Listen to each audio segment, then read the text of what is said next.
Hello and welcome to Fast and Factual. My name is Utsaf Parekh and here are the top stories of the day. Iran has reiterated its vow to take revenge on Israel. Major General Mohammad Bagheri, from Iran's Islamic Revolutionary Guard Corps, said that revenge for the killing of Hamas leader Ismail Haniyeh is certain. Haniyeh was killed in Tehran last month. Bagheri said that the retaliatory attack would be carried out by either Iran itself or by the Axis of Resistance. The Axis of Resistance refers to regional armed groups like Hamas and Hezbollah, which are backed by Iran. The Israeli army struck multiple Hezbollah targets in southern Lebanon yesterday. Israel released a video showing the alleged strikes and said that it targeted Hezbollah's infrastructure. The latest attack follows a top US general's remarks claiming that the risk of a broader war between Israel and Hezbollah has eased a bit. Israel's National Security Minister Itamar Ben-Gvir has sparked a major row. He said that he would like to build a synagogue at Jerusalem's Al-Aqsa mosque compound. Ben-Gvir also said that if it were up to him, he would also place an Israeli flag at the site. The Al-Aqsa mosque is Islam's third holiest site and it's a key symbol of Palestinian identity. The mosque compound is also considered Judaism's holiest place and the site of ancient Jewish temples. According to Ukrainian officials, at least 2 people were killed in a Russian missile strike at a hotel in the central Ukrainian city of Kryvyi Rih. The officials say that 2 people could still be under the rubble. At least 5 people were injured during the attack. The Russian strike has reportedly wiped out the entire hotel building. India's Prime Minister Narendra Modi and US President Joe Biden held a phone call yesterday. They discussed the situation in Ukraine. Modi reiterated India's stand on the Ukraine-Russia war, saying that New Delhi favors dialogue, diplomacy, and the return of peace and stability. The phone call follows Modi's visit to Ukraine last week. Modi and Biden also shared concerns over the situation in Bangladesh. They discussed the safety and security of minorities, particularly Hindu people in Bangladesh. They also discussed the restoration of law and order in the country. People in the Indian city of Kolkata staged a massive protest today. The protest is against the rape and murder of a 31-year-old trainee doctor at the city's RG Kar Medical College and Hospital. The protesters carried out a rally to the West Bengal State Secretariat in Kolkata. The Kolkata police resorted to baton charging the protesters and firing tear gas and water cannons to disperse the crowds. Former Malaysian Prime Minister Muhyiddin Yassin has been charged with sedition. This is for allegedly insulting the country's former king, Sultan Abdullah Sultan Ahmad Shah. The charges follow Muhyiddin's remarks at a political speech earlier this month. The 77-year-old reportedly questioned why the then king had not invited him to become prime minister after the 2022 elections. Muhyiddin has pleaded not guilty to the sedition charge. South Korea's President Yoon Suk-yeol has called for a thorough response to digital sexual abuse cases. This comes as the country has witnessed a rise in abuse cases involving minors. In South Korea, large-scale group chat rooms on social media are suspected of creating and distributing deepfake videos of explicit content with edited faces. U.S. National Security Advisor Jake Sullivan is in China in a bid to quell the rising tensions between the U.S. and China. Sullivan is scheduled to meet China's top diplomat Wang Yi, among other people. The talks would focus on issues related to West Asia, Ukraine, and China's territorial claims on Taiwan and in the South China Sea. Sullivan is the first U.S. National Security Advisor to visit China since 2016. France has confirmed the arrest of Telegram CEO Pavel Durov. In a statement, the French prosecutor said that Durov was arrested in connection with a cybercrime probe. The investigation is allegedly linked to illegal transactions, child pornography and fraud. Durov was arrested over the weekend at an airport near Paris. Australian authorities have said that they would limit the enrollment number of international students. The country will cap the intake of students from other countries at 270,000 for the next year. The decision follows a spike in home rental prices triggered by record migration. In climate news, a deadly landslide in Alaska's tourist hub of Ketchikan killed one person. At least 3 people were injured. Dozens of houses were damaged in the incident. A group of emergency crews have been deployed to help with search and rescue missions. The U.S. National Weather Service has issued heat warnings for states like Oklahoma, Kansas, and South Dakota. A combination of sweltering heat and oppressive humidity made the temperatures feel like 46 degrees Celsius in a number of places. Several cities opened cooling centers for the people who were outdoors. Tropical storm Hone drenched parts of Hawaii with heavy rain. The incessant rain triggered flash floods that resulted in road closures, downed power lines, and damaged trees in Big Island. The mayor of Big Island said that they don't have the estimate for the damage or the injuries. The water levels in Romania's Danube River have dropped. This is because the region endured severe heat waves this summer. The low water levels are now hampering tourism activities, fishing, and transport. Several cruise ships are stranded in the southern part of the river, which borders Bulgaria.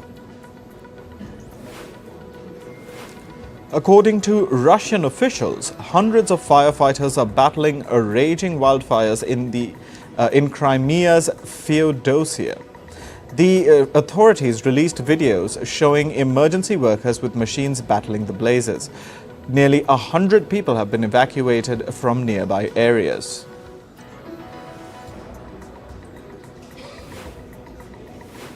In Indonesia's North Maluku province, rescuers recovered the bodies of the victims who had died from a deadly mudslide. They used excavators to conduct the search and rescue mission. At least 19 people were killed and 2 were injured. The floods and mudslides were caused by heavy rain. Authorities have asked residents to stay alert as there is a forecast of more heavy rain. According to a report by the World Meteorological Organization, sea levels are rising fast in the Pacific Ocean. This threatens low-lying island states with coastal flooding and erosion. Along with the water levels, the sea surface temperatures are also rising.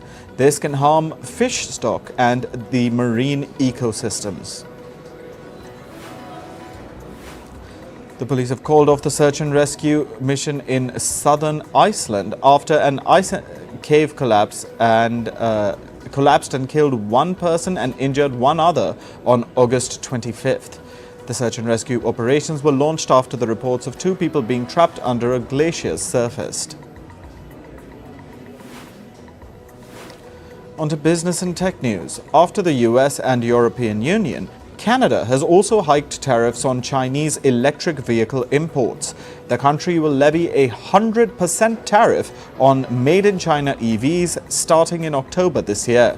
Canada's Prime Minister, Justin Trudeau, said that the move aims to counter China's overcapacity. China is accused of overproduction of goods, which the West claims is hurting the global market. Canada has also announced a tariff hike on imported steel and aluminium from China. China is expected to more than double its commercial aircraft fleet in the next 20 years. This is according to the latest aviation market outlook released by American plane maker Boeing. The outlook says that China will need 8,000 A330 new planes by the end of 2043. Boeing claims that China's passenger traffic will grow by 5.9% annually, surpassing the global average growth of 4.7%. Stocks of Chinese e-commerce firm PDD Holdings crashed by over 28% yesterday. It was the firm's biggest share price decline since its US stock market listing in 2018. Shares fell after the firm's second quarter earnings missed market expectations. PDD Holdings earned over $13.6 billion in revenue between April and June this year. The e-commerce firm's CEO said that they're facing intense competition that could hurt its profits going forward. South Korea's LG Electronics might list its Indian unit on the stock market. This is according to the firm's CEO, William Chu. In an interview, Cho said that LG is considering an initial public offering in India. He said that the move could help revitalize its decades-old consumer electronics business. LG aims to raise its annual revenue to $75 billion by 2030. American media executive Edgar Bronfman has withdrawn his bid for Paramount Global. Reports suggest that Bronfman pulled out because some partners of his consortium were uncomfortable sharing personal financial details with Paramount to evaluate the bid. Bronfman had reportedly proposed $6 billion to take over Paramount. The late proposal risked Paramount's earlier approved merger with Skydance Media. Meta CEO Mark Zuckerberg has alleged that the Biden administration pressured him to censor posts during the COVID-19 pandemic. Zuckerberg made these allegations in a letter to the U.S. House Judiciary Committee. Zuckerberg said that in 2021, senior government officials pressured his social media platforms. The Biden administration allegedly wanted to censor certain content related to COVID-19. The Meta CEO said that some of the platform's decisions regarding COVID-19 content were misguided. An industry association has urged the Malaysian government to halt its plan to license social media platforms. The members of the body include tech giants like Meta, Google, Amazon, and X. This comes after the Malaysian government announced that it would require large social media platforms to apply for a license. The move is aimed at combating cybercrime. However, social media firms argue that the proposal could stifle innovation and deter investments. Apple has officially announced the date for its new product launch event this year. The firm will host the event titled It's Glow Time on September 9th at its headquarters in California. Apple is expected to unveil a slew of new products at the event. However, the main highlight of the event is expected to be the iPhone 16 series, which will feature Apple's new artificial intelligence capabilities. Tesla CEO Elon Musk has come out in support of a new artificial intelligence safety bill in the U.S. state of California. The bill seeks to establish common safety standards for developers of large AI models. Many AI firms, including OpenAI and Anthropic, have criticized the bill for being ambiguous. Musk says California should probably pass the bill, even if it upsets some people. American tech firm IBM is reportedly shutting down its hardware research unit in China. The move is expected to affect about 1,000 workers. IBM's Chinese unit primarily focused on developing servers and data storage. Reports say that the tech firm might relocate this task to other countries, including India. In sports news, India's cricket board, the BCCI, has announced the squad for the Women's T20 World Cup 2024. Harmanpreet Kaur will be captaining the Indian side. Star batter Smriti Mandhana has been named the vice-captain. India's first match in the tournament is against New Zealand on October 4th. India will play Pakistan in the T20 Women's World Cup on October 6th in Dubai. They are drawn in Group A, which also has six-time champions Australia, New Zealand and Sri Lanka. The T20 Women's World Cup begins on the 3rd of October and runs till the 20th. Indian batter Smriti Mandhana will join the Adelaide Strikers to play in Australia's domestic T20 competition, the Women's Big Bash League or the WBBL. Mandhana has played in the WBBL thrice before. The cricket tournament starts today with the Adelaide Strikers taking on Brisbane Heat in the opener. England have named 5 uncapped players for their white ball series against Australia. They are batting all-rounders Jacob Bethel and Dan Moosley, batter Jordan Cox, seamer John Turner and left-arm bowler Josh Hull. Star players like Johnny Bairstow and Moeen Ali have been rested. Both the sides will first play 3 T20 internationals and then 5 one-day internationals. In football, Portugal's Cristiano Ronaldo says he has no immediate plans to leave international duty. He added that it will be a spontaneous decision and he won't inform anyone about it. Ronaldo also said that he won't become a coach after his football career ends. The 5-time Ballon d'Or winner recently launched a YouTube channel which has almost garnered 50 million subscribers. Former England manager Sven-Göran Eriksson has passed away at the age of 76. Eriksson was celebrated for leading top clubs in Sweden, Portugal and Italy to major trophies. He took charge of the English national team in 2021. Eriksson has coached stars like David Beckham, Steven Gerrard and Wayne Rooney. In tennis, men's world number 2 Novak Djokovic began his title defense at the US Open. The Serb secured a 6-2, 6-2, 6-4 win in the first round against Radu Albert of Moldova. Djokovic is eyeing a record 25th Grand Slam at the tournament. He next faces his compatriot Laszlo Djere in the second round.